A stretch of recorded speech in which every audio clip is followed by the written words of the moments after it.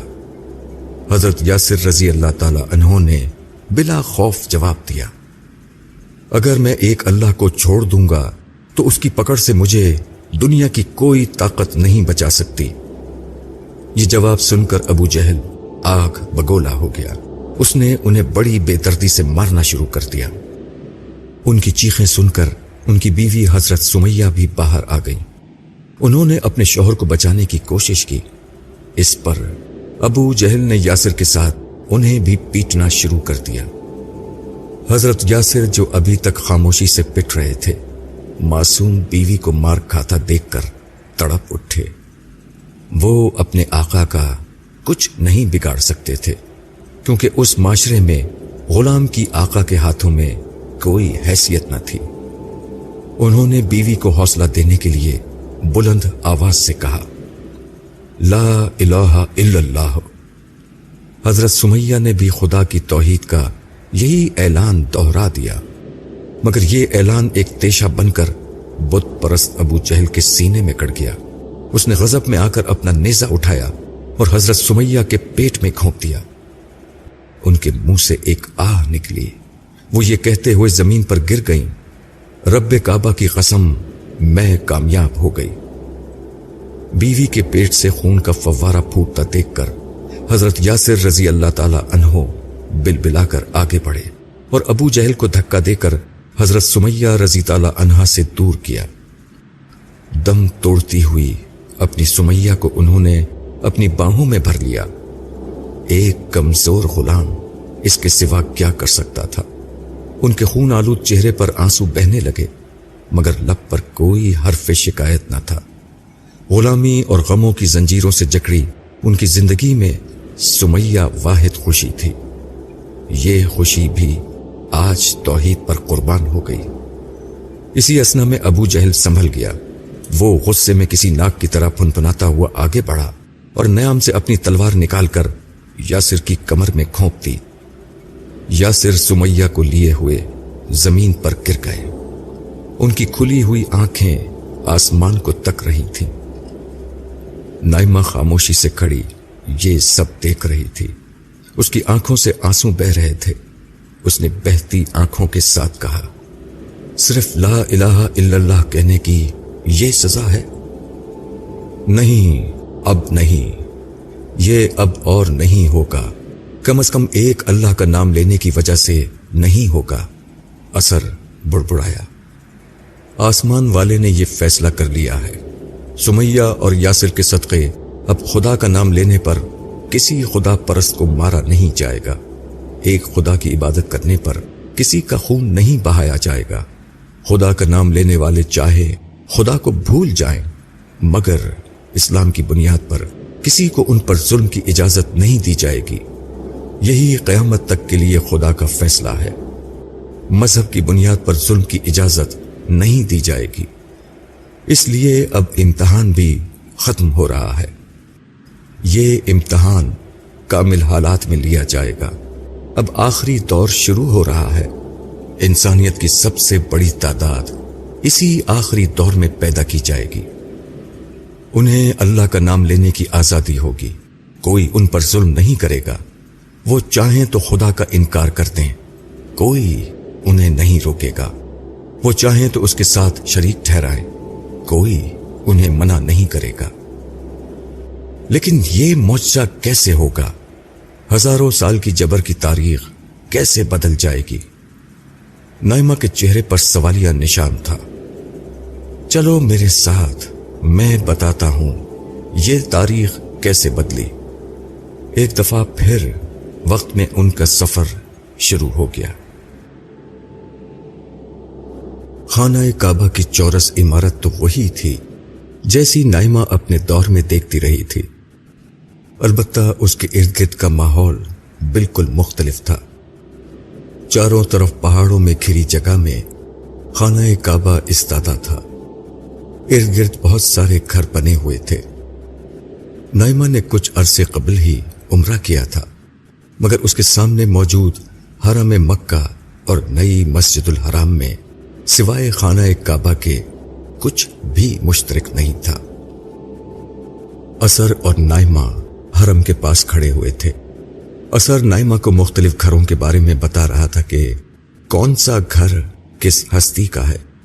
اس نے نائمہ کو ایک دلچسپ بات بتائی۔ تم دیکھو کہ ان لوگوں میں، بلکہ اسلام کی ابتدائی تاریخ کے تمام لوگوں میں سے سوائے ابو لہب اور صحابی رسول حضرت زید بن حارثہ کے کسی کا نام قرآن میں نہیں آیا، لیکن تاریخ میں ہر شخص کا نام اور اس کے پورے حالات زندگی موجود ہیں۔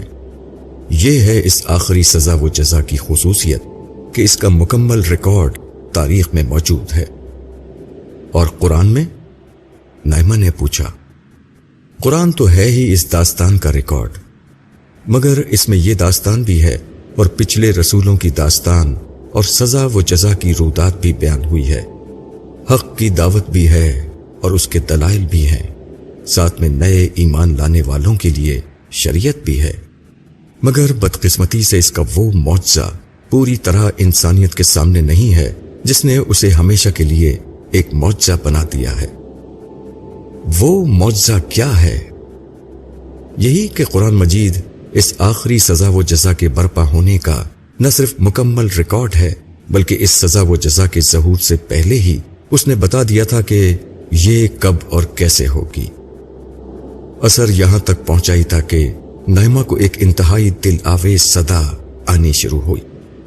نائمہ کو معلوم تھا یہ قرآن مجید پڑھے جانے کی آواز تھی، مگر اس میں جو سوز، ترنم اور آہنگ تھا وہ اس نے زندگی میں نہیں سنا تھا۔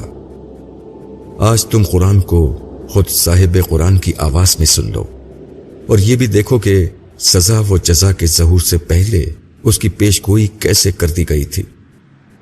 اثر نے نائمہ کا ہاتھ تھاما اور حرم کے اس رخ پر لے گیا جو حتیم کے بالکل مخالف سمت تھا۔ وہاں پہنچ کر نائمہ نے دیکھا کہ ایک ہستی نماز میں بلند آواز سے قرآن مجید کی تلاوت کر رہی ہے۔ ان کی آواز نے وہاں موجود ہر شخص کو دم بخود کر دیا تھا۔ لوگ سحر زدہ سے محسوس ہوتے تھے۔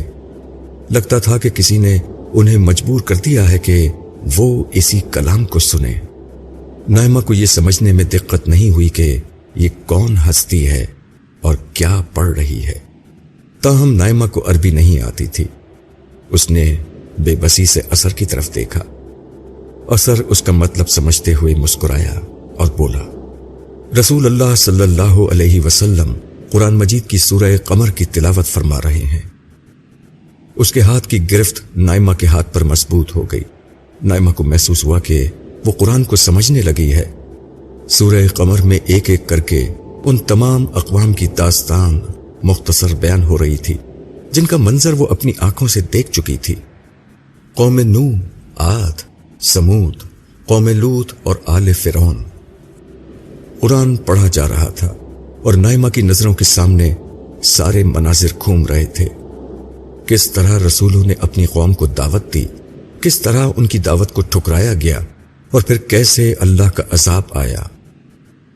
شاید کسی اور نے قرآن کو زندگی میں اس طرح نہیں سمجھا ہوگا جیسے اس وقت نائمہ کو سمجھ میں آ رہا تھا۔ پھر کہا گیا، کیا تمہاری قوم کے کفار ان قوموں کے کفار سے کچھ بہتر ہیں، یا تمہارے لیے آسمانی صحیفوں میں برات نامہ لکھا ہوا ہے؟ کیا ان کا زوم ہے کہ ہم مقابلے کی قوت رکھنے والی جمعیت ہے؟ یاد رکھیں کہ ان کی جمعیت ان قریب شکست کھائے گی اور یہ پیٹھ پھیر کر بھاگیں گے، بلکہ ان سے جو وعدہ ہے اس کے پورے ہونے کا اصلی وقت تو قیامت کا دن ہے، اور قیامت کا دن بڑا ہی سخت اور بڑا ہی کڑوا ہوگا۔ القمر آیت 43 تا 46۔ یہ جملے جیسے ہی پورے ہوئے، اثر نے نائمہ کو لیا اور گردش ایام کے ساتھ ساتھ سفر کرتے ہوئے وہ ایک کھلے میدان میں پہنچ گئے۔ یہ ایک میدان جنگ تھا، ایسا لگتا تھا کہ جنگ ابھی ابھی ختم ہوئی ہے۔ کچھ لوگ بھاگے جا رہے تھے، کچھ کو رسیوں سے باندھ کر گرفتار کیا جا رہا تھا، اور کچھ لاشیں عبرت کی تصویر بنی ہوئی زمین پر مختلف جگہوں پر بکھری ہوئی تھیں۔ اثر نے نائمہ کو اس منظرنامے کی تفصیل بتاتے ہوئے کہا، ہم سن 2 ہجری میں کھڑے ہیں۔ بدر کے مقام پر لڑی گئی جنگ، جو حق و باطل کی فیصلہ کن جنگ تھی، ابھی ابھی ختم ہوئی ہے۔ تم دیکھ سکتی ہو کہ کفار مکہ کس طرح گاجر مولی کی طرح کاٹ دیے گئے ہیں۔ ان کا طاقتور جتھا شکست کھا کر بھاگ گیا، 70 سردار مارے گئے، اتنے ہی گرفتار ہوئے۔ یہ انسانی تاریخ کی واحد جنگ ہے جس میں کسی قوم کے تمام بڑے سردار مار دیے گئے۔ یہ سب کے سب کافر اور رسول خدا کے دشمن تھے۔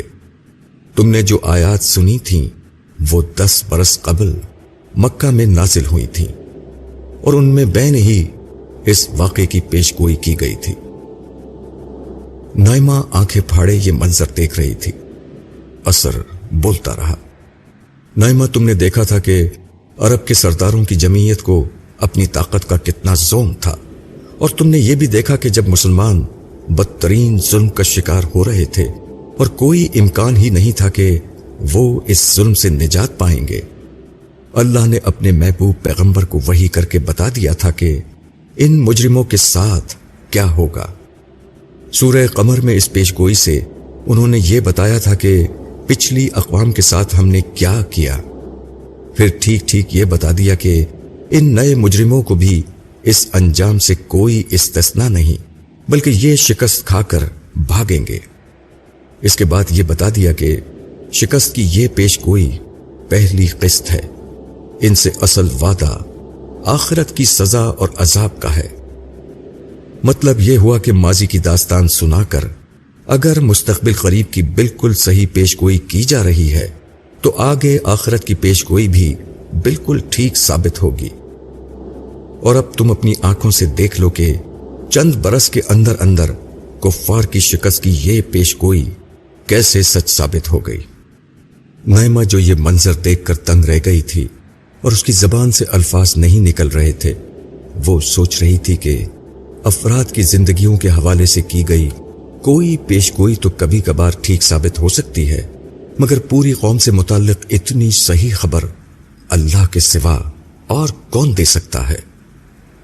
اثر نے اس کا ذہن پڑھتے ہوئے کہا، یہ پیش گوئی صرف ایک قوم کے حوالے ہی سے نہیں ہے، بلکہ اللہ تعالیٰ نے اپنی کتاب میں مزید یہ اہتمام کیا کہ اس کو ایک بین الاقوامی واقعے سے متعلق کر کے یہ بتا دیا کہ یہ واقعہ کب پیش آئے گا، پھر اس خلاف توقع واقعے کی بھی بالکل ٹھیک ٹھیک پیش گوئی کرتی۔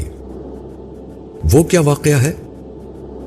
عرب کے پڑوس میں 2 سپر پاورز میں ایک جنگ جاری تھی۔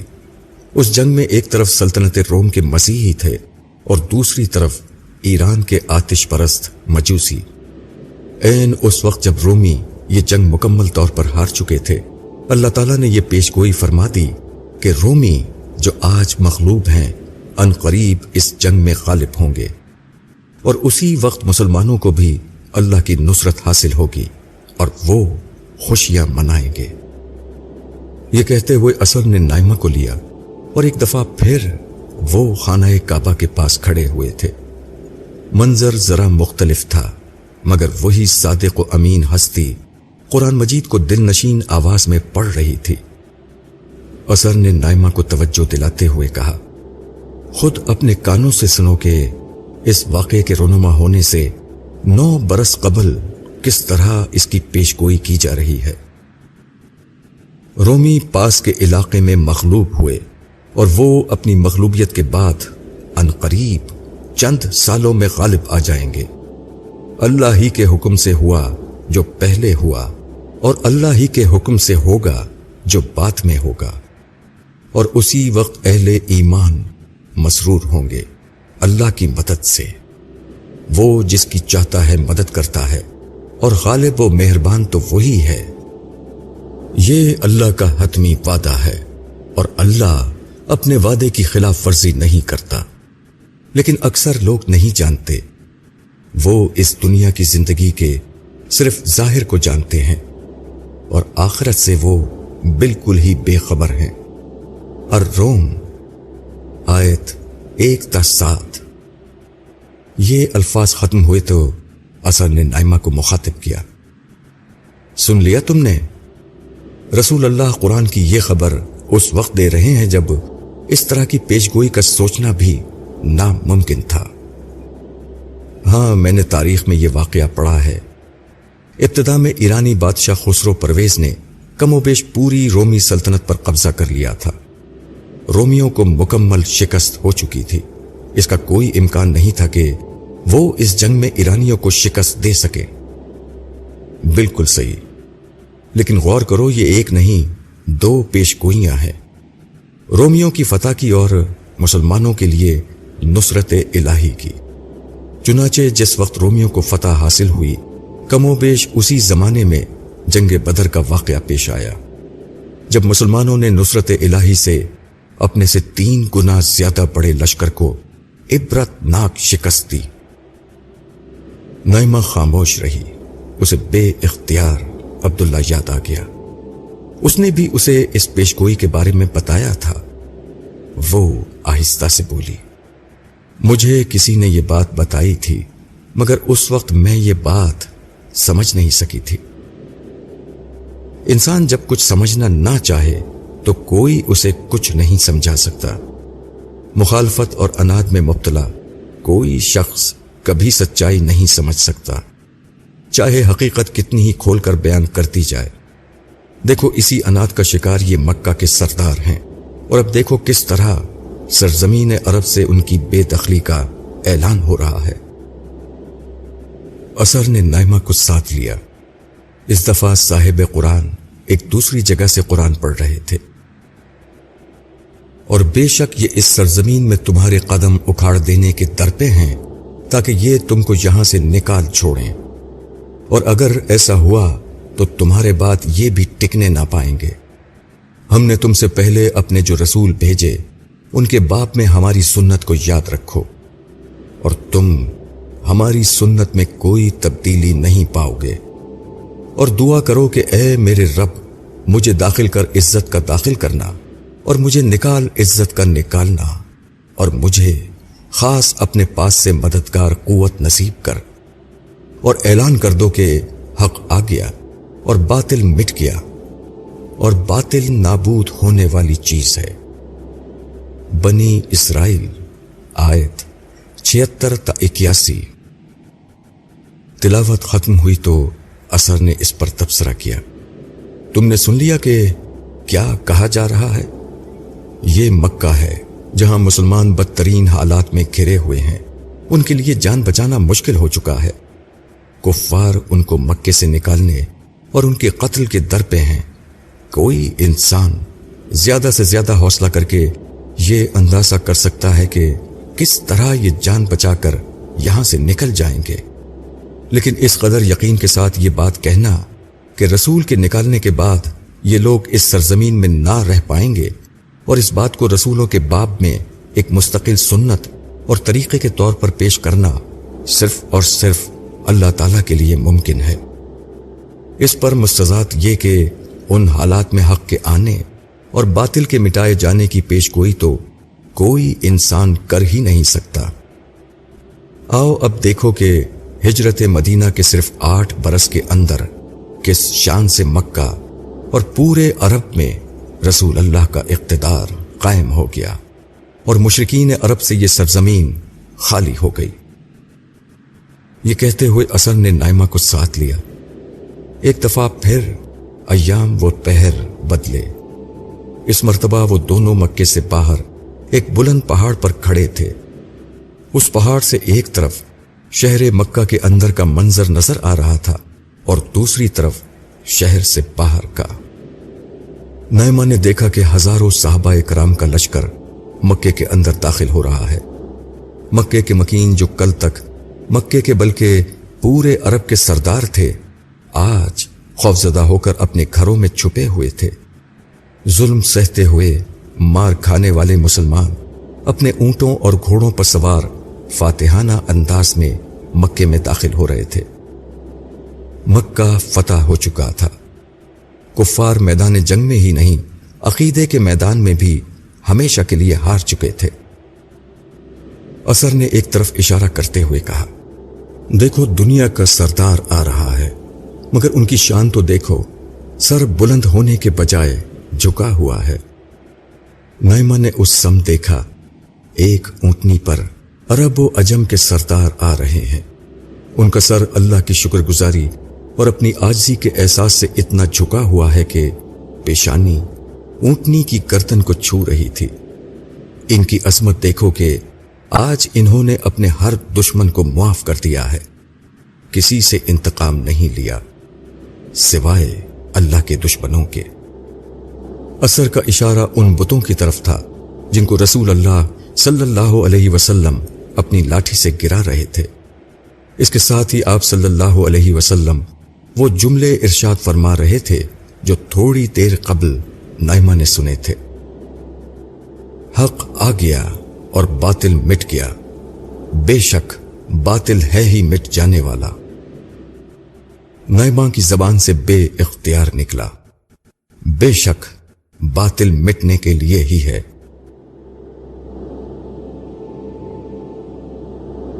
نائمہ بے خودی کے عالم میں یہ منظر دیکھ رہی تھی۔ پھر اسے یکا یک کوئی خیال آیا اور وہ بولی، میں نے اس دور کا مدینہ نہیں دیکھا، مجھے وہ تو دکھا دو۔ ہاں وہاں بھی چلنا ہے، وہاں کی 2 پیشگوئیاں تمہیں دکھانی ہے۔ یہ کہتے ہوئے اثر نے نائمہ کو لیا اور وہ دونوں چند قدم چلے۔ اب نائمہ کے سامنے کھجور کے تنوں پر قائم اور مٹی اور گارے سے تعمیر شدہ چھوٹی سی مسجد نبوی آ چکی تھی۔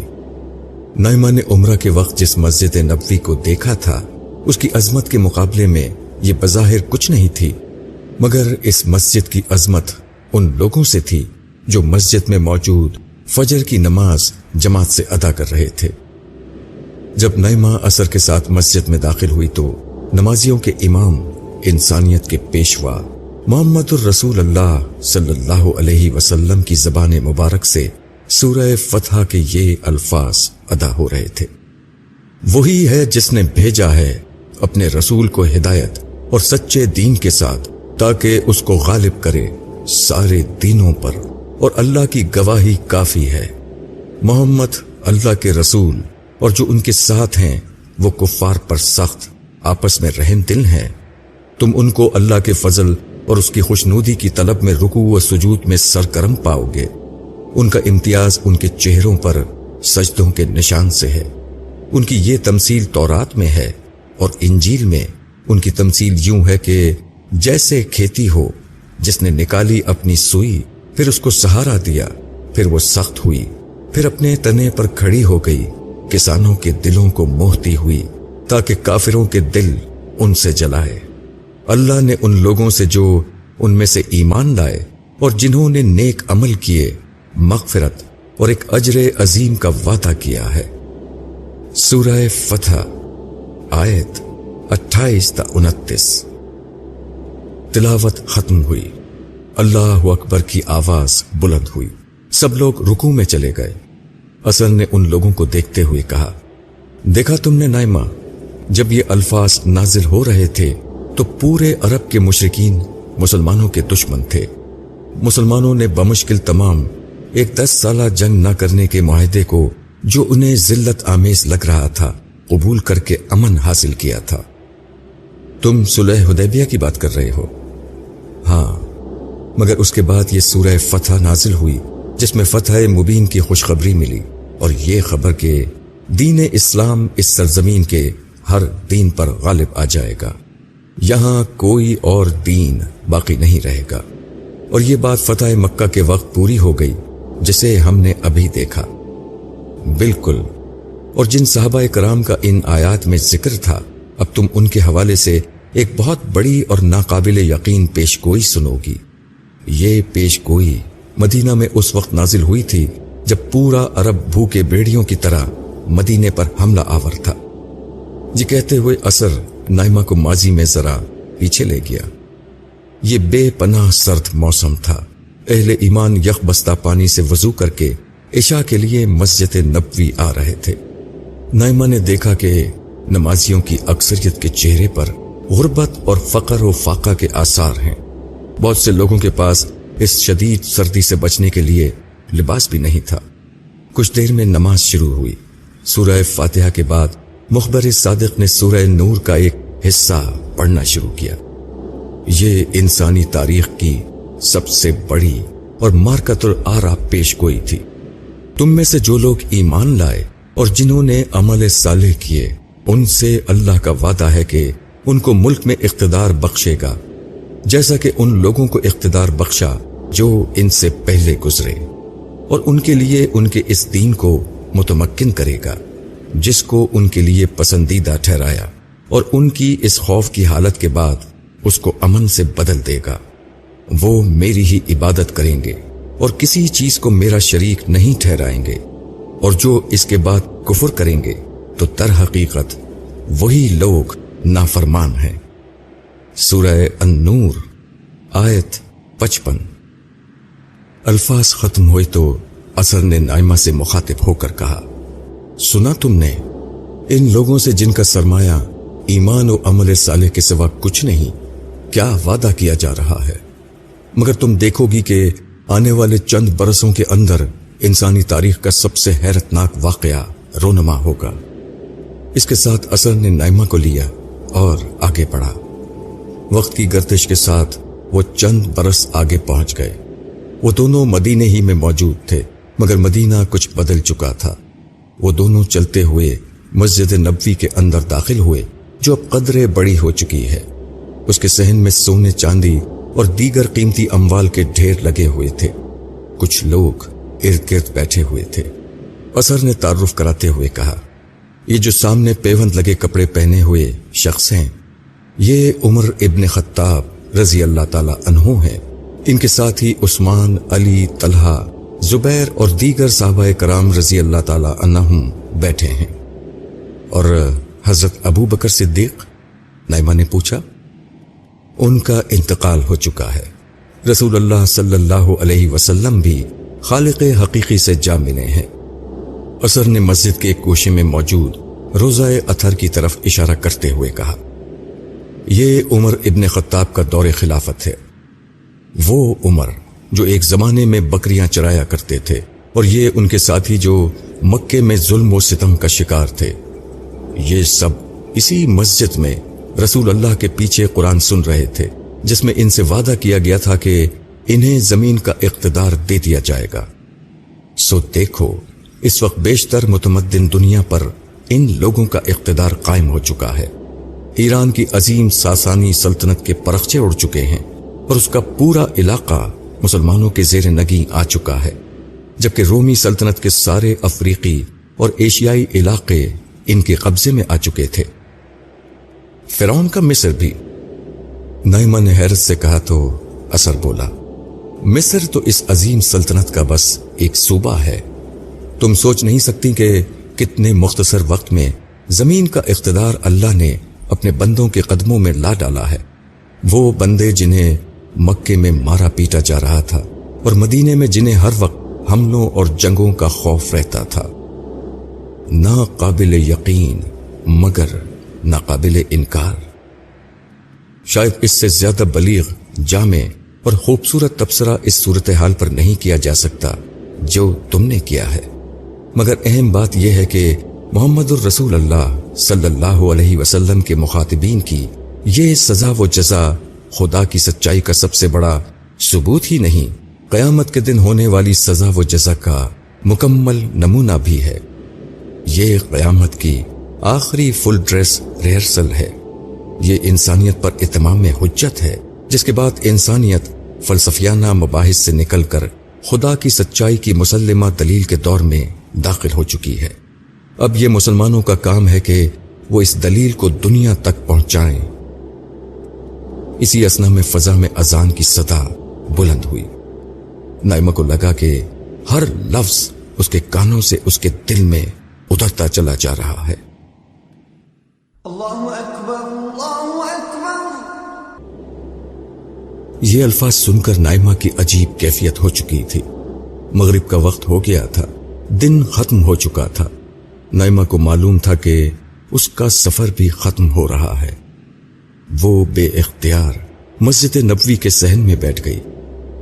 تھوڑی ہی دیر میں نمازیوں سے مسجد بھر گئی، اقامت بلند ہوئی، صحابہ کرام اٹھے اور جماعت شروع ہو گئی۔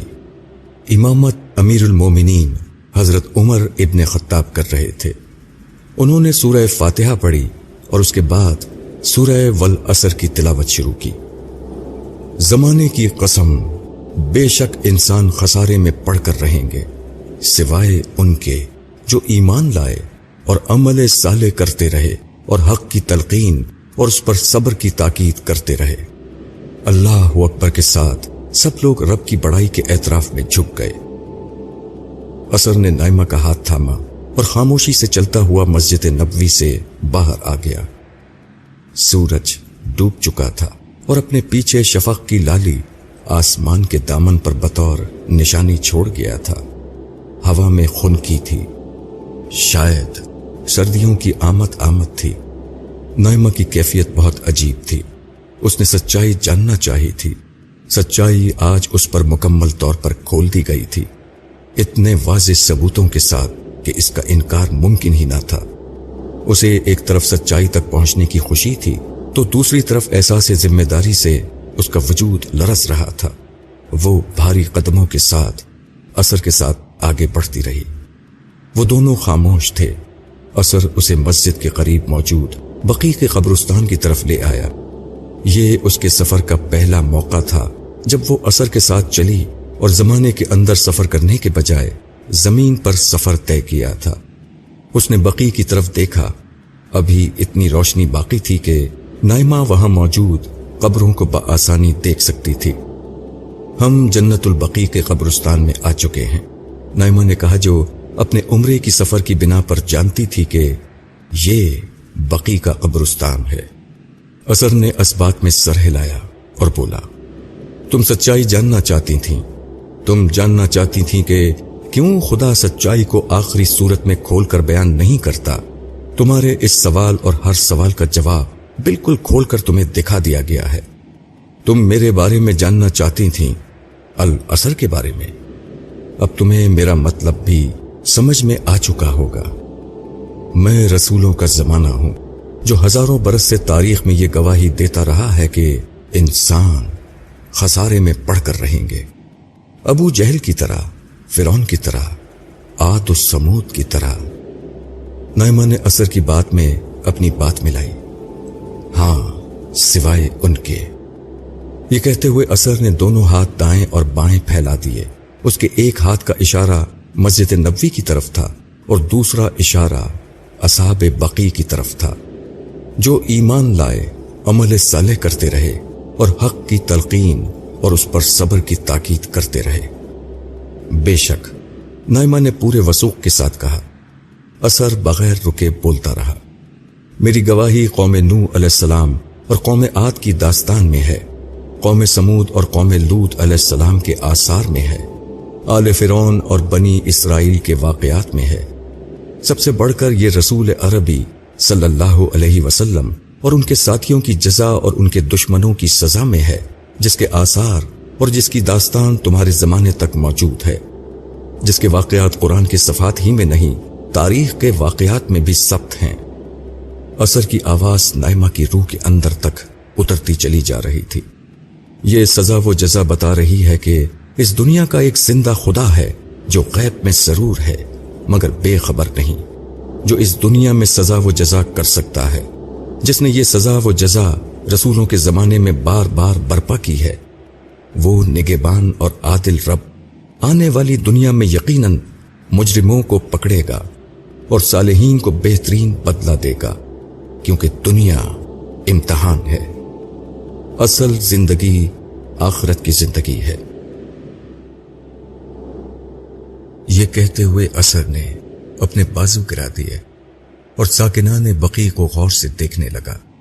پھر وہ نائمہ کو مخاطب کر کے بولا، نائمہ، اب کیا تم دنیا کے سامنے خدا اور آخرت کی یہ گواہی دو گی؟ کیا تم رسولوں کے مشن کو جاری رکھو گی؟ میں ضرور یہ شہادت دوں گی، نائمہ نے پورے عزم سے جواب دیا۔ پھر ایک خاموشی چھا گئی، ایک گہرا سناٹا فضا میں ہر طرف طاری تھا۔ دھیمی دھیمی ہلکورے لیتی ہوا نائمہ کے کانوں میں رس کھول رہی تھی۔ وہ اپنے ماحول سے مکمل بے خبر ہو چکی تھی۔ نہ جانے کتنی دیر وہ اسی حال میں رہی۔ پھر اچانک اس کے کانوں میں عصر کی آواز آئی، نائمہ، اب میں تم سے رخصت چاہوں گا۔ عصر کی بات سن کر نائمہ چونکی۔ اس کی بات کا مطلب سمجھ کر اس کی کیفیت عجیب سی ہو گئی۔ اس نے دوسری دفعہ اس دیومالائی شخصیت کو غور سے دیکھا۔ پہلی دفعہ اس نے عصر کو اس وقت غور سے دیکھا تھا جب وہ ہیولے سے انسان بن کر سامنے آیا تھا۔ عصر کی شخصیت، اس کا وجود اس قدر غیر معمولی تھا کہ نائمہ کو دوبارہ اسے نظر بھر کر دیکھنے کی ہمت ہی نہیں ہوئی تھی، مگر اس کی روانگی کا سن کر اس سے رہا نہ کیا۔ اس نے اسے نگاہ بھر کے دیکھا۔ اس لمحے اسے احساس ہوا کہ وہ اس قالب کی اسیر ہو چکی ہے۔ کیا ہم کبھی دوبارہ مل سکیں گے؟ نائمہ نے اٹکتے ہوئے سوال کیا۔ اس کا دل پوری طرح دھڑک رہا تھا۔ تم نے اگر جنت کی کامیابی حاصل کر لی تو مجھ سے مل سکو گی، اس لیے کہ اہل جنت کی ہر خواہش اللہ پوری کریں گے، مگر کیا؟ مگر یہ کہ میں اس قالب میں دوبارہ نہیں آؤں گا۔ کیوں؟ یہ کیسے ہو سکتا ہے؟ اللہ تعالیٰ اتنا حسین قالب ختم کرنے کے لیے نہیں بنا سکتے۔ یہ تم سے کس نے کہا کہ یہ قالب فنا کرنے کے لیے بنایا گیا ہے؟ لیکن یہ میرا قالب نہیں ہے، میرا کوئی قالب نہیں، میرا کوئی بھی مجسم وجود نہیں۔ مجسم وجود تو تم انسانوں کا ہوتا ہے، تو پھر یہ قالب کس کا ہے؟ کون خوش نصیب ہے جسے اللہ تعالیٰ نے اتنا حسین اور بے مثل بنایا ہے؟ نائمہ کا پورا وجود سراپا سوال تھا۔ عصر ایک لمحے کے لیے ٹھہرا اور بولا، مجھے نہیں معلوم، مجھے صرف اتنا بتایا گیا تھا کہ یہ قالب خدا کے ایک محبوب بندے کا ہے، وہ خدا کا سچا غلام ہے، اسی لیے وہ سردار ہے، وہ اپنے مالک کا ایک حقیر خادم ہے لیکن اپنے زمانے کا رہنما ہے۔ کیا میں خدا کے اس محبوب بندے سے مل سکتی ہوں؟ نائمہ کے لہجے میں فریاد تھی، وہ نہ نہیں سننا چاہتی تھی۔ تم اس سے ملو گی، یہی میرے پاس تمہارے لیے آخری پیغام ہے، مگر میں اس کو کیسے پہچانوں گی؟ کیا وہ شخص ایسا ہی ہوگا جیسے اس وقت تم مجھے نظر آ رہے ہو؟ نائمہ نے پریشان ذہن کے ساتھ سوال کیا۔ نہیں، یہ قالب تو جنت کے لیے بنایا گیا ہے۔ ایسے وجود اگر دنیا میں بنا دیے جائیں تو لوگ ان کی پرستش شروع کر دیں گے۔ یہ کہتے ہوئے عصر نے اپنا ہاتھ آگے بڑھایا اور نائمہ کے ہاتھوں میں اس کا اپنا لاکٹ رکھ دیا۔ یہ وہی لاکٹ تھا جسے بیچ کر نائمہ نے اس غریب عورت اور بیمار بچے کی مدد کی تھی۔ اسے دیکھ کر نائمہ حیران رہ گئی۔ وہ سوالیہ نظروں سے اثر کو دیکھنے لگی۔ جس وقت یہ لاکٹ تمہیں ملے گا اسی وقت تمہاری ملاقات اس شخص سے ہو جائے گی، تم بغیر کسی شک کے اسے پہچان لو گی۔ مگر نائمہ، اس وقت ایک دوسری بات کو سمجھنا تمہارے لیے زیادہ اہم ہے، وہ یہ کہ جو لوگ حقائق اس سطح پر آ کر دیکھتے ہیں جس پر تم آ چکی ہو، ان کی آزمائش بہت سخت ہو جاتی ہے۔ تم نے سچائی کو آخری سطح پر جا کر دیکھا ہے، اس لیے تمہارا راستہ اب اتنا ہی مشکل ہو چکا ہے۔ میں بہت کمزور ہوں، نائمہ نے روحان سے انداز میں کہا۔ اس سے قبل کہ عصر کوئی جواب دیتا، مسجد نبوی سے عشاء کی اذان کی صدا بلند ہوئی۔ نائمہ آنکھیں بند کر کے اذان سنتی رہی۔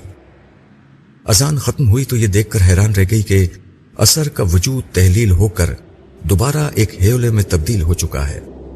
یہ کمزور ہوتی نائمہ کے لیے ایک اور صدمہ تھا۔ وہ اپنی جگہ بیٹھ گئی۔ اب اس کا دل خوف سے دھڑک رہا تھا۔ اسے اندازہ تھا کہ آنے والی زندگی میں اس کے لیے کیا کچھ سخت مراحل آ سکتے ہیں۔ عصر جو اس کی کیفیت سے واقف تھا اسے مخاطب کر کے بولا، میرے ساتھ واپس مسجد نبوی چلو۔ نائمہ ہمت کر کے اٹھی اور کچھ کہے بغیر آہستگی سے واپس مسجد کی سمت بڑھنے لگی۔ تاریکی ماحول پر بری طرح چھا چکی تھی، البتہ جگمگ جگمگ کرتے تاروں سے پورا آسمان جھلملا رہا تھا۔ وہ دونوں مسجد میں داخل ہوئے تو جماعت کھڑی ہو چکی تھی۔ دوسری رکعت جاری تھی جس میں امیر المومنین حضرت عمر ابن خطاب نے سورہ فاتحہ کے بعد سورہ بقرہ کی آخری آیات کی تلاوت شروع کی۔ رسول ایمان لایا اس چیز پر جو اس پر اس کے رب کی جانب سے اتاری گئی، اور مومنین ایمان لائے، یہ سب ایمان لائے اللہ پر، اس کے فرشتوں پر، اس کی کتابوں پر اور اس کے رسولوں پر۔ ان کا اقرار ہے کہ ہم خدا کے رسولوں میں کسی کے درمیان فرق نہیں کرتے، اور کہتے ہیں ہم نے مانا اور اطاعت کی۔ اے ہمارے پروردگار، ہم تیری مغفرت کے طلبگار ہیں اور تیری ہی طرف لوٹنا ہے۔ اللہ کسی پر اس کی طاقت سے زیادہ بوجھ نہیں ڈالتا، ہر ایک پائے گا جو کمائے گا اور بھرے گا جو کرے گا۔ اے پروردگار، اگر ہم بھول جائیں یا غلطی کر بیٹھیں تو ہم سے مواخذہ نہ فرمانا، اور اے ہمارے پروردگار، ہمارے اوپر اس طرح کا کوئی بار نہ ڈال جیسا تو نے ان لوگوں پر ڈالا جو ہم سے پہلے ہو گزرے۔ اے پروردگار، ہم پر کوئی ایسا بوجھ نہ لاد جس کو اٹھانے کی ہم میں طاقت نہ ہو، اور ہمیں معاف کر، ہمیں بخش اور ہم پر رحم فرما، تو ہمارا مولا ہے، پس کافروں کے مقابل میں ہماری مدد کر۔ البقرہ آیت 285 تا 286۔ نائمہ یہ سنتی رہی اور ان صاحبان ایمان کو نماز ادا کرتے دیکھتی رہی جو پیغمبروں کے بعد انسانیت کا سب سے زیادہ صاحب عظمت گروہ تھا۔ نماز ختم ہوئی تو عصر نے نائمہ سے کہا، تم نے سنا کہ قرآن میں ابھی کیا کہا گیا ہے؟ ہاں، ایمان لانے کا ذکر تھا، مگر ایمان کے بعد ایک درخواست بھی کی گئی ہے، وہ یہ کہ اللہ تعالی ہم پر وہ بوجھ نہ ڈالے جو ہم سے پہلوں پر ڈالا گیا، جو ہماری استعداد سے زیادہ ہو۔ اس کا مطلب یہ ہے کہ جو بوجھ پچھلی امتوں پر ڈالے گئے وہ صحابہ کرام پر نہیں ڈالے گئے، اور جو قربانیاں ان صحابہ نے دے دیں اگلی نسلوں سے وہ قربانیاں بھی نہیں لی جائیں گی۔ تمہارے لیے خوشخبری ہے کہ تم پر اور تمہارے زمانے میں اللہ کا سچا دین بے آمیز طریقے پر دنیا تک پہنچانے والوں پر اللہ تعالیٰ سخت بوجھ نہیں ڈالیں گے۔ یہ ان کا فیصلہ ہے۔ تمہارا واسطہ کسی فرعون، کسی ابو جہل سے نہیں پڑے گا۔ تمہیں صرف اپنے حالات، اپنے نفس اور شیطانی ترغیبات سے لڑنا ہوگا۔ مگر امتحان تو پھر بھی ہوں گے نا؟ نائمہ کے لہجے میں سارے اندیشے جمع تھے۔ ہاں امتحان تو ضرور ہوگا، لیکن یاد رکھنا کہ اللہ تعالیٰ نے یہ دنیا امتحان کے لیے بنائی تو ہے، مگر اکثر وہ صرف حوصلے کا امتحان لیتے ہیں، انسان کا نہیں۔ نعیمہ کچھ دیر سوچتی رہی۔ اس کے سامنے سزا و جزا کے سارے مناظر آ رہے تھے۔ پھر اس نے مضبوط لہجے میں جواب دیا، میں نے ہر امتحان میں اترنے کا فیصلہ کر لیا ہے۔ اب مجھے فرق نہیں پڑتا کہ امتحان حوصلے کا ہو یا زندگی کا۔ اللہ تمہارا حافظ و ناصر ہو، میری دعا تمہارے ساتھ ہے۔ امید ہے کہ تم سے اب جنت الفردوس میں ملاقات ہوگی۔ اس کے ساتھ ہی اثر کا وجود فضا میں تحلیل ہوتا ہوا غائب ہو گیا۔ نعیمہ نے اپنے ارد گرد دیکھا۔ اس کے ارد گرد ہر طرف اندھیرا چھا چکا تھا، مگر نعیمہ کے اندر کوئی خوف نہیں تھا۔